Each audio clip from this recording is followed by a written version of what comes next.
and this is probably the most controversial part of all this, it was very important when this when this freedom and law dichotomy was set up. Every paradigm has a hidden or secret agenda. And what lies behind this freedom and law thing is Christian ethics. It's very important in Christian ethics, other than some fairly minor and screwball variants, to maintain the idea of human freedom. Because man cannot fall and be redeemed without the dimension of human freedom. And the dimension of human freedom is a precondition for guilt. Only the free can be guilty, because only the free are responsible for what they do. You know, after all, if the universe is a determinism, then you do what you do because you couldn't do anything else. And so to expect you to take responsibility for that is a little weird. So it was very important to establish the idea of human freedom. And all our political systems are built on various adumbrations of this concept of freedom. Habit and novelty is a shift slightly east on this issue. There's a lot less freedom in the habit and novelty equation, and there's a lot less responsibility. And responsibility, Hui Po Yang, the 9th century Chinese alchemist, said worry is preposterous. Worry is preposterous. And then the exegesis explains that in order to worry, you have to know what's going on. If you don't know what's going on, worry is an absurd. I mean, it's like someone who knows nothing about automobiles worrying that their car may break down. It's immaterial. So, freedom is a very touchy subject, and I offer this in an exploratory manner. There are very respectable orthodox positions which would tell you that the creation of the ideal of human freedom and the way in which it has been enshrined and defended in Western political institutions is the crowning achievement of the civilization. The problem is, it has a curious relationship to two other important power concentrations: the community and the ego. Where does freedom lie in that spectrum? When we say, if you are a Jeffersonian Democrat, a materialist, a paid-up member of the Democratic Party, and you say you are free, do you mean you are free to do whatever you want to do? Or do you mean you are free to participate in the general will of the community? This is not a closed issue. Over the centuries, the answer to that question has shifted. The 19th century, in America, based on the exposure to frontier hardship and that sort of thing, was much more about the freedom of the community to do what it wanted to do.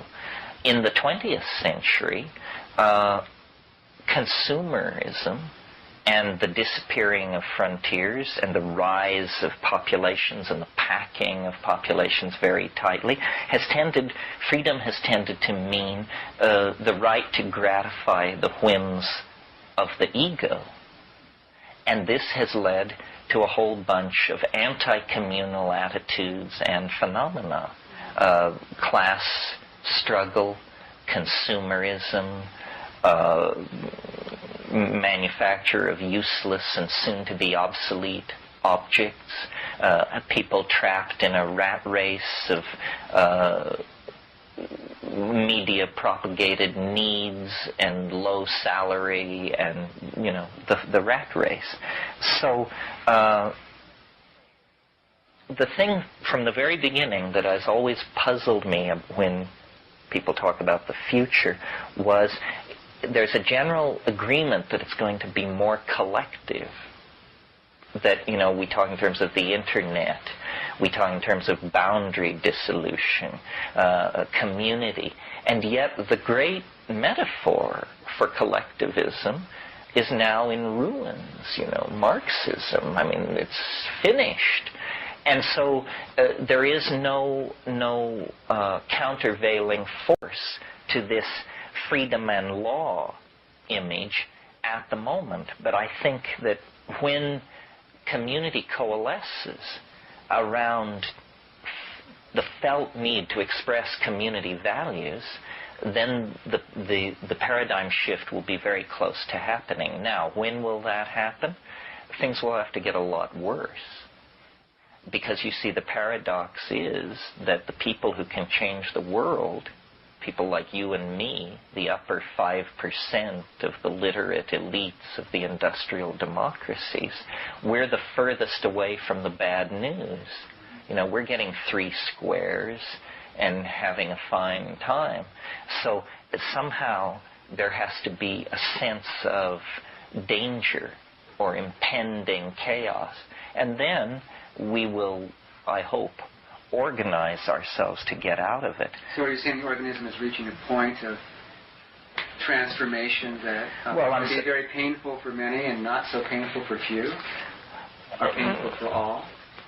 Well, I guess that leads to the subject of change. Change is in and of itself neither painful nor pleasurable. But, the Bob Dylan song that says, when you got nothing to lose. Well, a lot of people have nothing, and a few people have something. And I think it wouldn't hurt for everybody to lighten their ballast a little bit to float higher.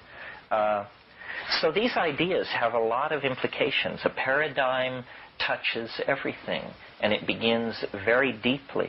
But I think that my, fractal mathematics, chaos theory, complexity theory, my own stuff with the time wave, all of this is going to, in a sense, erase much of the mystery about the future.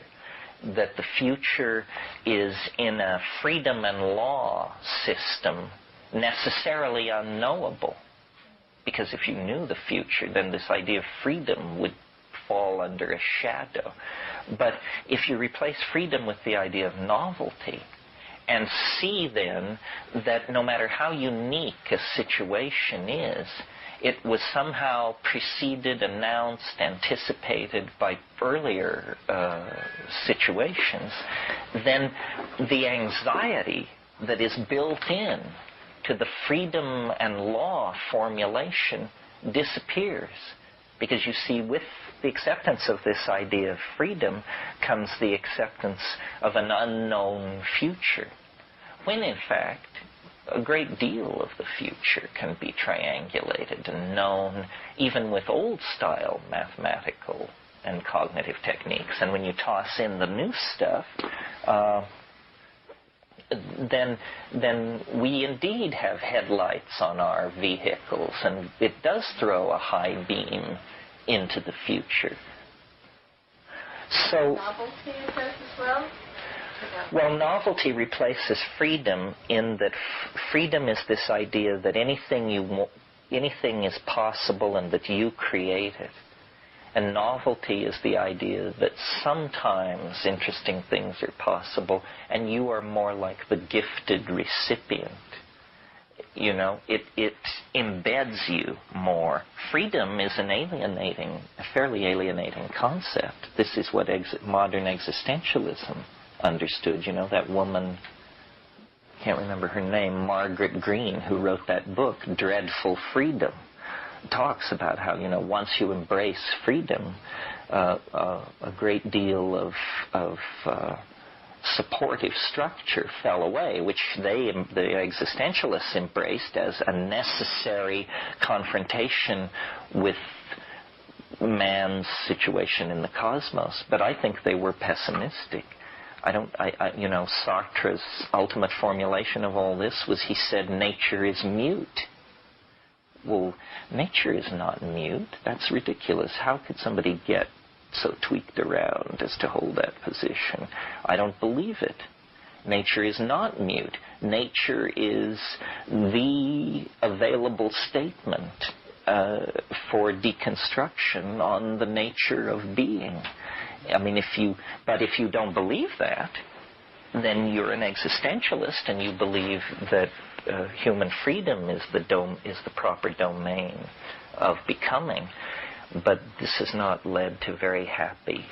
I mean, I see that as a prologue to some kind of fascism. You know, the Nietzschean super will is in there someplace. But I think native peoples, aboriginals, if you could explain these two things, freedom and law, they're not going to get freedom and law. An Amazon tribe wouldn't have a clue. But if you talk about novelty and habit, this they understand. This is what life is to anybody who's paying attention. While freedom and law both are high-flown abstractions that come out of a very special philosophical agenda that by the time Hume and Locke and John Stuart Mill got to it, it was 2,000 years old. But most of the time, novelty as a word and habit as a word is a put-off. I mean, to think about those, I think in our culture, for me, has always is something that I've moved away from. You mean that novelty sounds trivial? Yes. Novelty has seemed superficial, and habit has seemed something that I have no control over. It's something that I do over and over and over and over and over again. Well, in a sense, yeah. So it's interesting that you're using law and freedom in my life. I mean, in a certain sense. Well, everybody who ever had a civics class, law and freedom. Right. So it's interesting to. Well, I should explain, because since you bring it up, it may be in other people's minds. The reason I use the word novelty is because I'm a great fan of Alfred North Whitehead, who was probably the last and greatest of the Platonists. And he has a theory which is put forth in Process and Reality, which is his life's work, magnum opus, in which novelty is the word he wants to use, because he says, there is out of the background of what has been emerges the unique. And he, as I felt that what we call nature is a habit, a novelty-conserving engine. That what nature glories in is novelty. The pattern on the butterfly's wing, the color of the polyp, the molecular species of the synapse, the chemical dynamics at the heart of a star, that somehow nature is. Originally, I called the counterpoise of novelty, logically I think, entropy, which is a familiar concept in physics, well understood mathematically. But Rupert convinced me that habit was a much more applicable idea. And novelty is easy to understand but hard to define. It's like the word complexity, another word very easy to understand, very hard to define. Whole conferences are held on what is complexity, and people leave in fury, not speaking to each other.